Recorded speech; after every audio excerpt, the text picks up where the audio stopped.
Кыргыз Республикасында жаштардын бакубатчылыгынын жана өнүгүүсүнүн индекси. Изилдөө Кыргыз Республикасынын Маданият, Маалымат, Спорт жана Жаштар саясаты министрлигинин демилгеси менен Келечек мамлекеттик жаштар платформасынын алкагында жүргүзүлдү.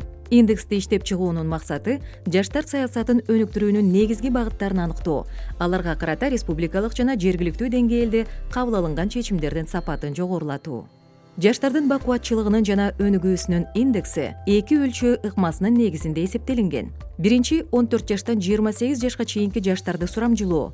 Тандоонун факторлору аймактык, жаш курак, гендердик, этникалык, жашаган жеринин түрү. Жалпысынан 1640 адам сурамжыланган.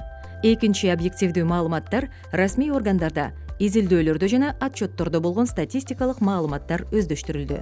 Жаштардын бакубатчылыгынын жана өнүгүүсүнүн индекси 9 чөйрөнү өз ичине камтыйт. Жарандык катышуу, экономикалык мүмкүнчүлүк, билим берүү, маданият, ден соолук, маалыматтык коммуникациялык технологиялар, коопсуздук, үй-бүлө, экология. Үй-бүлө. Кыргызстанда 2020 жылы биринчи никеге тургандардын орточо жашы аялдар үчүн 24, эркектер үчүн 28 жаш болгон. 2016 жылга салыштырмалуу аялдардын никеге турушу жашы 0,2 жашка төмөндөсө, эркектердики 0,1 жашка өскөн. Сурамжылоого катышкандардын 20% никеде турат. Жаштардын 85% никесин ЗАГСта каттоого мүмкүнчүлүгү бар. 16,8% балдары бар.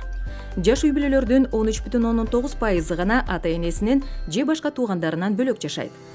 Респонденттердин 6,7% жалгыз бой же ата-энесинен бөлөк жашайт. Респонденттердин 37,7% улуу муундагы үй-бүлө мүчөлөрүнө карабастан өз алдынча чечим кабыл алышат. Ошол эле учурда үй-бүлөдөгү кыздардын жана жаш кыз келиндердин 62,2%дан ашыгында жана балдар менен уландардын 62,4%да ата-энеси, кайната кайненеси чечим кабыл алышат. Жаш үй-бүлөлөрдү жана үй-бүлөдөгү жаштарды колдоону ишке ашыруу. 2022 жылдын июль айында мамлекет үй-бүлөнү пландаштыруу 2030 жаңы программасын ишке киргизди. Изилдөөгө ылайык респонденттердин 10,8% гана үй-бүлөнү пландоо практикасынын зарылчылыгын түшүнүшөт. Жаштардын 15,7% балдарды тарбиялоодо мамлекеттин колдоосун сезет. 2017 жылы бул көрсөткүч 34,7%ды түзгөн. Көрсөткүчтүн төмөндөшү пандемия учурунда үй-бүлөлөр көптөгөн кыйынчылыктарга туш болгондугу менен байланыштуу болушу мүмкүн.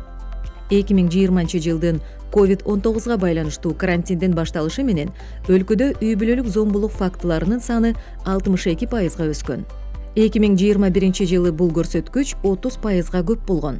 Респонденттердин жарымы гана 53,3% өздөрүн үйдө коопсуз деп эсептешет. 4,8% үйүндө зордук зомбулукка дуушар болорун айтышкан. Жаштар үй-бүлөлүк жашоодон көбүрөөк канааттануусун билдиришкен. Сурамжылоого катышкандардын 96,6%нын ичинен 91,8% абдан канааттандырарлык жана 4,8% канааттандырарлык деп баалаган. Дал ушул чөйрө финансылык жана материалдык абалга карабастан жашоодон жалпы канааттанууга эң чоң таасирин тийгизет. Жаштар өлкөбүздүн өнүгүүсүнүн негизги локомотиви.